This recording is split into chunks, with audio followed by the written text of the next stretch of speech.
Today, I'm gonna tell you my secrets to making endless content ideas. And yes, the things that I'm about to share, I practice all of them. And yes, I do this for my channel here and for my social media brands that I ran last year. That rhymes. So without further ado, here are my secrets. The first one is Notion. Notion is a really good software that I use on my computer, on my laptop, and on my phone to write notes, to manage my documents, manage my schedules, and even my monthly goals. I have a lot more, but that's the gist of it. And no, this is not a sponsor, so don't worry, I'm not trying to sell you. Notion is genuinely good for creators and businesses to manage their ideas, their content, their notes, their schedules, their plans, and everything in between. So I really recommend it. As a creator to a creator or a business owner, try it out if you haven't. So I use this platform to type in all my ideas and all my content. I edit all my content there. I write all the original ideas that I come up with there. And I also distribute all my content there too. So for example, if I want to optimize a short form video for TikTok, Notion lets me label that as TikTok. And Notion categorizes all of that for me. But that's not where all my content comes from. You see, I'm an old school guy, so I enjoy writing content in my notebook sometimes. Whenever I want to come up with new content ideas, or if I'm like really stuck and I need to come up with something, then I just sit myself down, grab my book, open it, grab a pen, and literally force myself to write something down. This is such a good strategy for me because it's worked countless of times, for me at least. Like you can see all the notes that the scripts and the notes that I write. It's really useful. Like sometimes you just gotta grab a notebook and just start writing. It's as simple as that. And you'd be surprised what you write. It may turn out really good because when you physically write something down, it forces you to come up with something authentic, something original. When you sit down and write, everything comes from you. And that's what makes original content, original ideas authentic and, attractive to other people who consume your content. I have like 50 other books. I'll show you.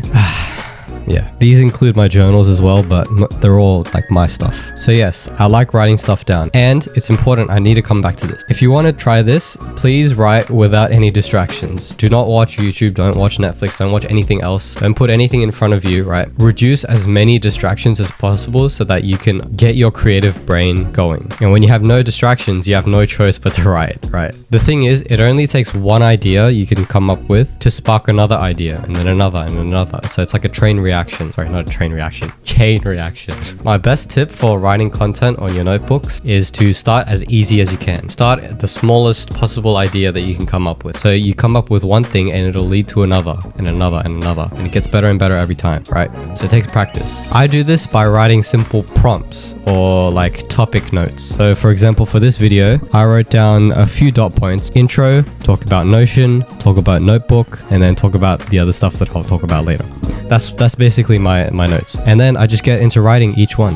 And for you, it might be dot points as well or something else. Or you're the type of person who can just write a whole essay and, do your thing. I also do this on my notebook as well. I want to show you guys something. For the short form videos that I'm working on, I usually batch all the content together in groups. So like 7+ short form videos and I make it in a week. And then so the next week I don't have to make anything, right? So I always stay ahead of schedule. And usually it starts with writing a lot of ideas and dot points down about topics and things that I want to talk about, right? In dot point form. I think dot points are the easiest to really jot down the things that you want to talk about. I aim to write ideas that I haven't talked about before or the topics that I have talked about before and I want to get deeper into. And that's also another hack. Use your old content, recycle it, because like I said before, ideas will spark other ideas. It's called content recycling. This is also a really good strategy to use to see the difference in improvement between two time frames, but the same core idea or topic. So when you recycle, you get to see, oh, I did better in this, I did better in that. And you also get to see your past mistakes. Oh, I shouldn't have done this. I should have removed this part. I should have cut this out. So if you can go back and try and find a topic that you've talked about in the past or an idea or a video that you've uploaded, open it up, tweak it, and add a lot more value to it. And you can also add some completely new things to it. Remember,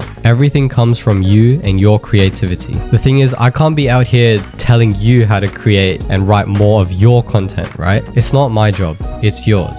and I'm just here to mentor you. That's why this channel is called Kentor. And these tips and strategies and methods have really worked for me. That's why I'm sharing it all for you. My e-commerce brand went viral plenty of times, and I've talked about it a lot of times on this channel already, so I'm very confident in what I talk about. And all of those viral videos, by the way, stemmed from all my ideas, and most of them originated from my notebook as well, from my old ones. So if you find yourself being stuck or having a creator's block, force yourself to be creative by grabbing a pen and a notebook and writing something down.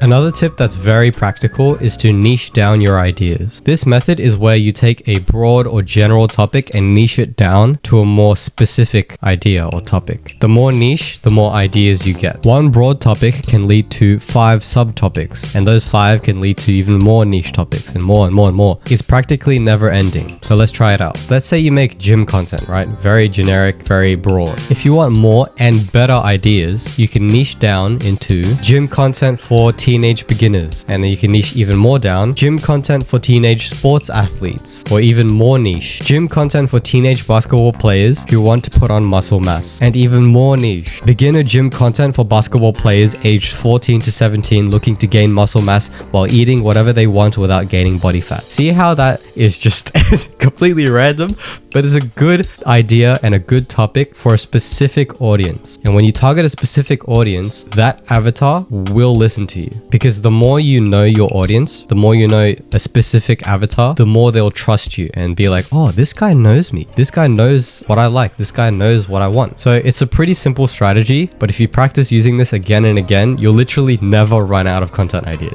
It's basically an infinite content machine, and that's what we're trying to make here. So if you're stuck on what your next idea should be about, pick a topic and niche down.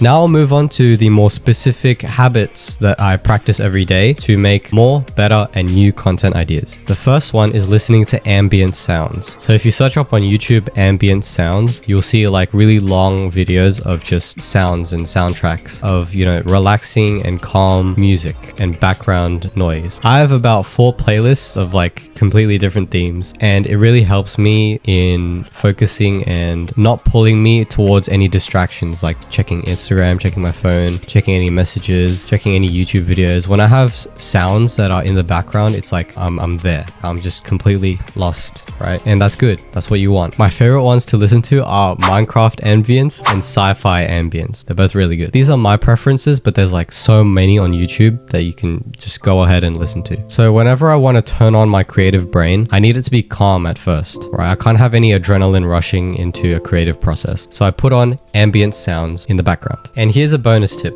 Wear headphones, not AirPods or earphones, like actual headphones. The weight of the headphones actually helps me to lock in and focus more. Whereas if I used like AirPods or earphones, it won't really be as effective. I could just get like really distracted. So these types of headphones are literally a cover to separate you and the outside world from any distraction. These also help me block out any noise and anything loud that's going on inside or outside my house. And if you prefer listening to music, go ahead, you do you. These are just the stuff that works for me, and I highly recommend trying them out. The next habit is daily meditation. It might not sound related to the video, but meditating really helps me focus throughout the day and really stay on task for whatever I need to do, especially when I need to come up with ideas. I don't know about you, but I've been meditating for about a year and I'm still becoming more and more productive. I don't think I can see the roof yet. Meditation just helps me focus overall in life. The calm and collected mind accomplishes the most. That's a quote that I just made up. So here's my suggestion. You should try meditating for 5 minutes and tell me your experience in the comments. My final secret is writing ideas in the morning. I wake up really early at like 5 a.m. so that I have time to meditate and get straight into writing before any of my morning workouts that I do. In my experience, it was really nice for me to get work done earlier in the day, because afterwards it just feels good. Like you've gotten the hardest task finished and accomplished. And you know, that's what makes my days better, at least. I think a lot of people can relate to that. Also, intermittent fasting makes me really active and sharp. So my version of intermittent fasting is 16-18. The 16-18 fasting routine is basically where you have an 8-hour window for you to eat and a 16-hour fasting period. So my 16-hour fasting period is between dinner and my sleep all the way to lunch the next morning. So I basically just skip breakfast, and that's my fasting period. Whenever I have a fasting day, I don't eat breakfast and I do the work, I am sharp as hell hell, I'm telling you. I'll probably make a longer video about fasting because it's really good. It makes me stay very productive and focused throughout the day, just like meditating. Did you see how I just got a new idea?